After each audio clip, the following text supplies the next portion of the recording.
Vous écoutez Alger Chaîne 3, le journal. Brahim, bonjour. Bonjour Hajar, bonjour à tous. Au nom du président de la République Majid Tebboune, le chef d'état-major de l'ANP Saïd Chenghliha a supervisé hier au siège de la Direction générale de la sécurité intérieure la cérémonie d'installation officielle du général Aitoua Abdelkader dans les fonctions de directeur général de la sécurité intérieure en remplacement du général Haddad Abdelkader. 14 étudiants algériens distingués en décrochant 4 prestigieux prix du concours Huawei des technologies en Chine. Les lauréats félicités par le président de la République.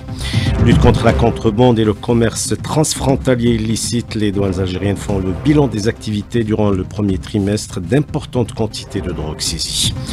Les aides humanitaires arrivent en compte-gouttes. Une aiguille dans une botte de foin dénonce l'UNRWA et souligne que la population de Gaza ravagée par génocide manque toujours des besoins essentiels de la vie.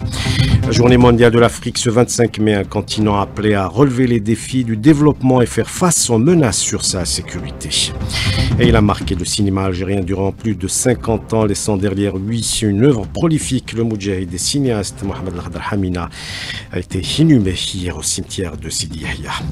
Le sport, basketteuses du Saint-Des Marines ont remporté la Coupe d'Algérie en s'imposant devant l'USM Alger. À suivre la 27e journée du championnat de Ligue 1, coup d'envoi ce dimanche en direct sur les ondes de la chaîne 3 à partir de 17h. NC Magra, JS Kabylie, Mostagana Maïs Chlef et l'entente de Sétif recevra l'USM Khanchila. Et à la une de l'actualité, installation dans ses fonctions du nouveau directeur général de la sécurité intérieure. Et en nom du président de la République Majid Tebboune, chef suprême des forces armées, ministre de la Défense nationale, le général d'armée Saïd Chenghliha, ministre délégué auprès du ministre de la Défense nationale, chef d'état-major de l'ANP, a supervisé hier au siège de la Direction générale de la sécurité intérieure la cérémonie d'installation officielle du général Aitoua Abdelkader dans les fonctions de directeur général de la sécurité intérieure en remplacement du général Haddad Abdelkader. Saïd Chenghliha, qui s'est réuni par la suite avec les cadres de cette direction, a donné des instructions et des orientations en termes de rigueur dans l'accomplissement des lourdes missions qui leur incombent et qui requièrent de consentir davantage d'efforts persévérants et loyaux afin de parfaitement s'en acquitter, souligné un communiqué du ministère de la Défense nationale. 14 étudiants algériens se sont adjugés 4 prestigieux prix du concours Huawei des technologies de l'information et de la communication. Le concours a été organisé dans la ville de Shenzhen en Chine. Les 14 lauréats ont reçu les félicitations du président de la République ainsi que les écoles nationales et les universités de Sétif, Béjaïa, Sidi Bel Abbas, Alger et Oran pour avoir atteint ces niveaux d'excellence reconnus à l'échelle mondiale. Merci à vous tous, écrit le président de la République sur son compte officiel sur les réseaux sociaux. Et les 14 étudiants ayant brillé lors de ce concours mondial qui a vu la participation de plus de 210 000 étudiants issus de plus de 2000 universités représentant plus de 100 pays. Et cette nouvelle réalisation reflète le niveau remarquable des étudiants algériens dans les domaines des TIC. C'est ce que dit Adel Mohamed Hadji, responsable relations publiques à Huawei Algérie, et le dit Hakima Kamal.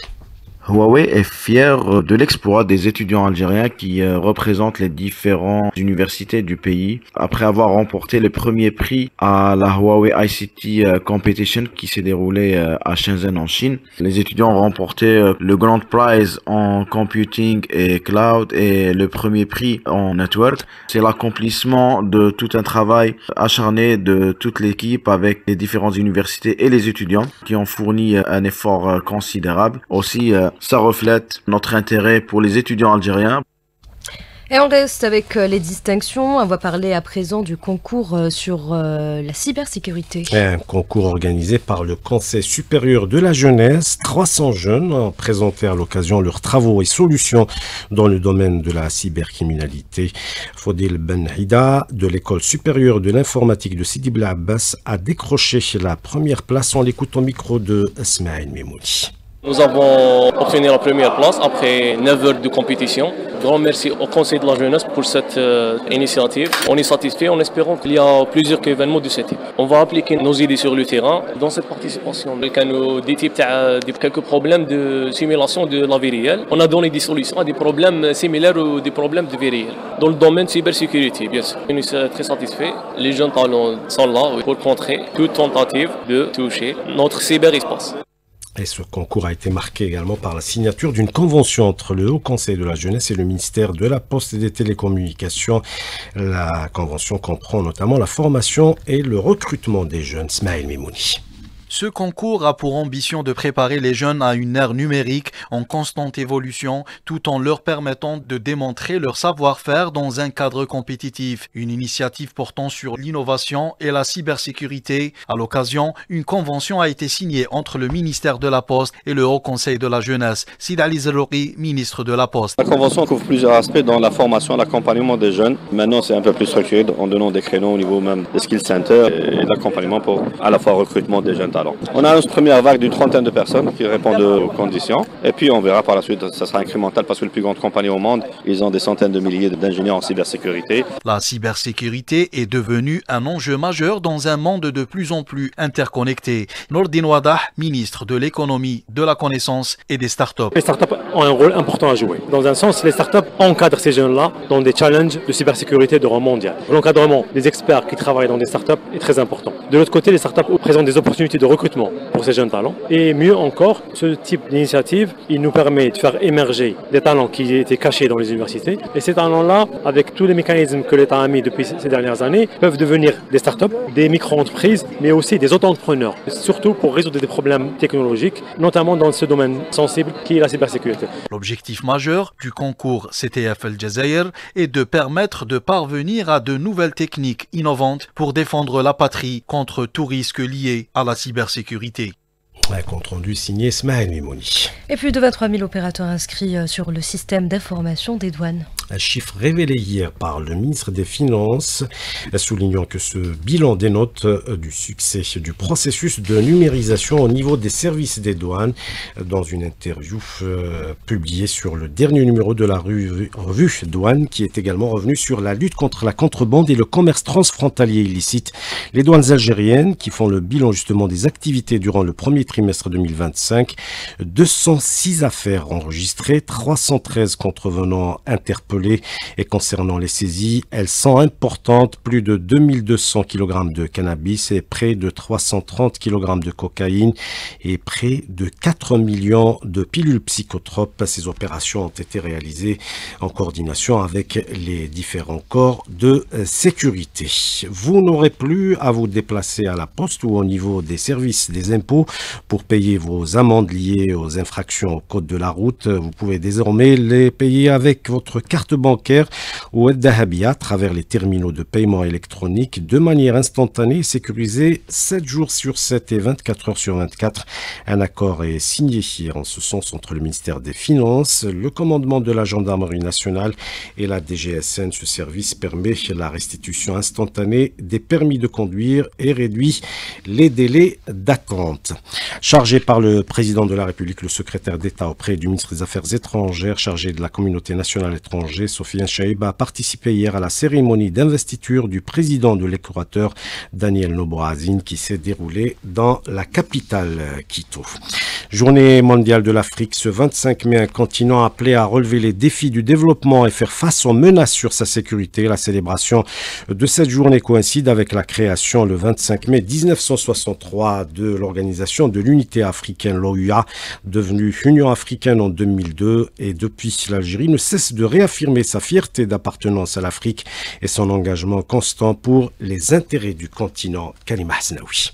L'Algérie, acteur influent au sein de l'Union africaine, a contribué à l'indépendance de nombreux pays et à la fin de l'apartheid en Afrique du Sud. Aujourd'hui, sous la conduite du président Abdelmadjid Tebboune, l'Algérie joue un rôle clé en tant que leader de l'Union africaine dans la lutte contre les menaces sécuritaires, notamment la lutte contre le terrorisme, l'extrémisme violent et la criminalité organisée à l'échelle régionale et sur le continent. L'engagement constant de l'Algérie pour la paix et la sécurité en Afrique a été reconnu reconnu par l'UA en avril dernier, qui avait souligné que l'accueil de deux agences importantes dans la lutte contre les menaces transnationales, le CACT et Afripol, démontre la confiance en le leadership régional de l'Algérie. Et dans cette dynamique, l'Algérie a décidé en février dernier de faire un don d'1 million de dollars pour soutenir le MAEP, le mécanisme africain d'évaluation par les pairs, une contribution volontaire visant à aider le MAEP à accomplir ses missions,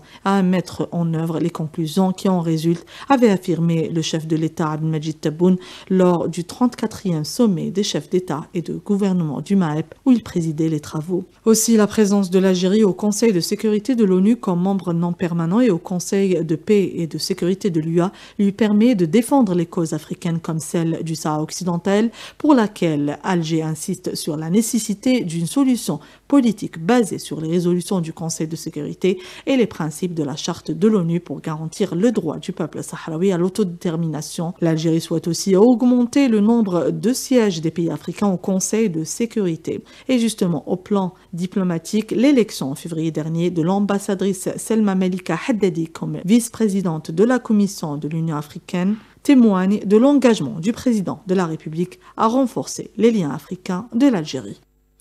Et un peuple lutte pour son indépendance, le peuple sahraoui, le Sahara occidental, dernière colonie d'Afrique. Cela fait 52 ans que ce pays sous occupation marocaine, le Makhzen qui bloque toujours le processus onusien de règlement de ce conflit, le soutien à cette cause réaffirmé par plusieurs pays, dans la Belgique par la voix de son vice-premier ministre.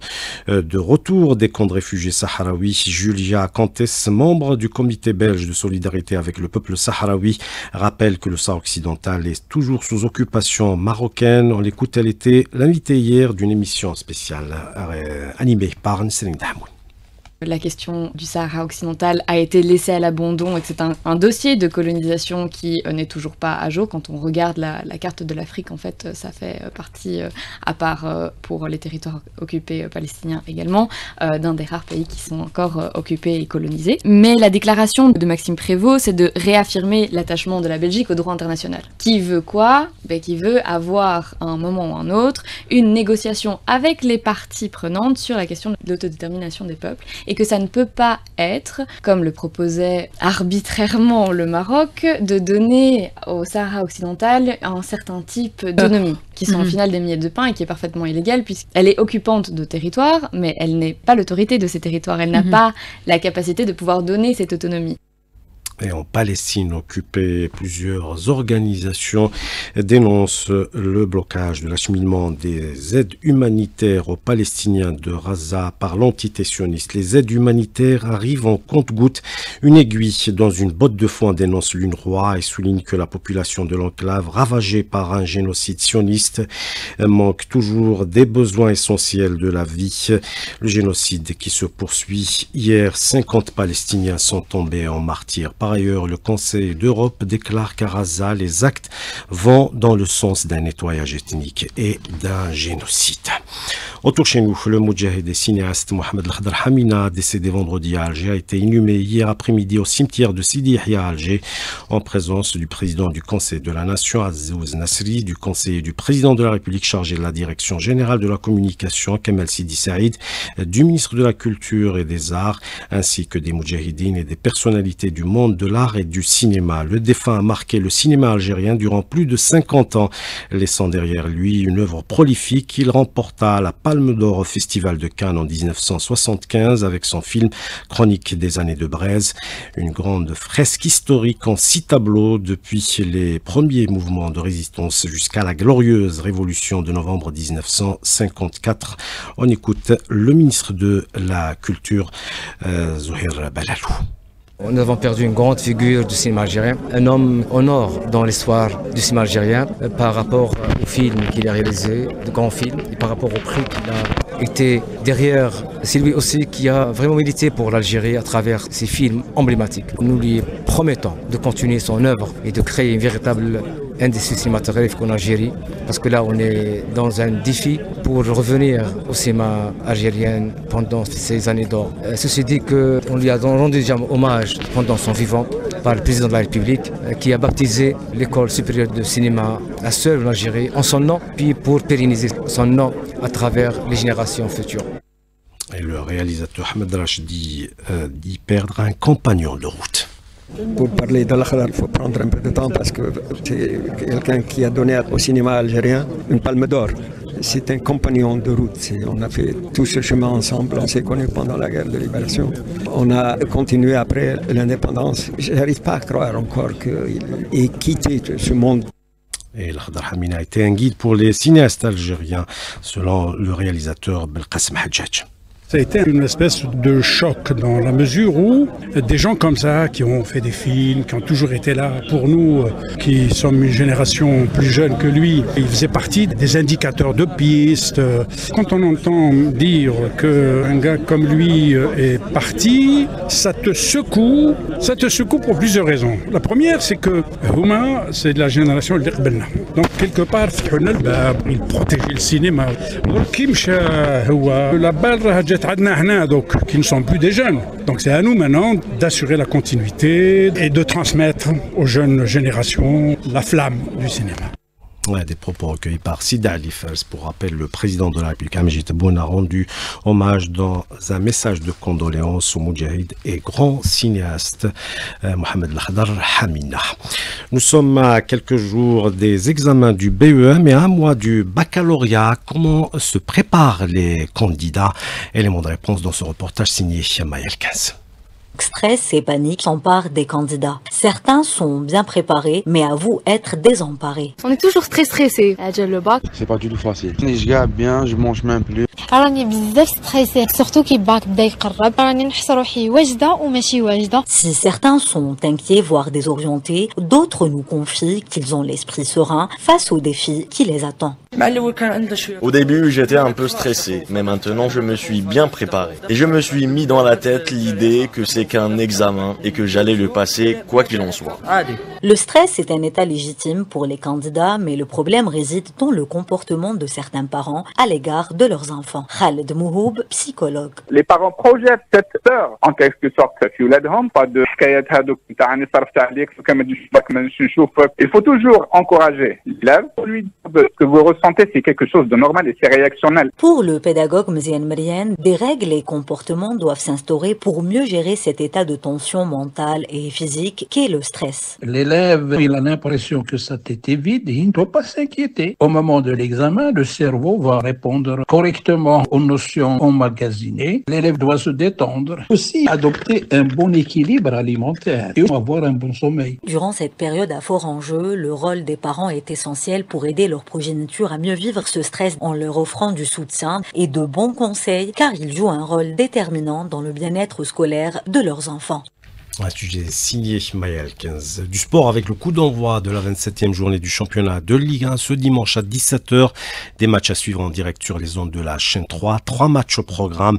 Un Magraji, Escabili, Smostagan et Maïsochlef et Anton de Sétif, USM Branchla. En basketball hier, les basketteuses du Saint-des-Marines ont remporté la Coupe d'Algérie face à l'USM Alger sur le score de 45-39. C'est la fin de ce journal. Merci d'avoir suivi la météo à Jalm Sauti.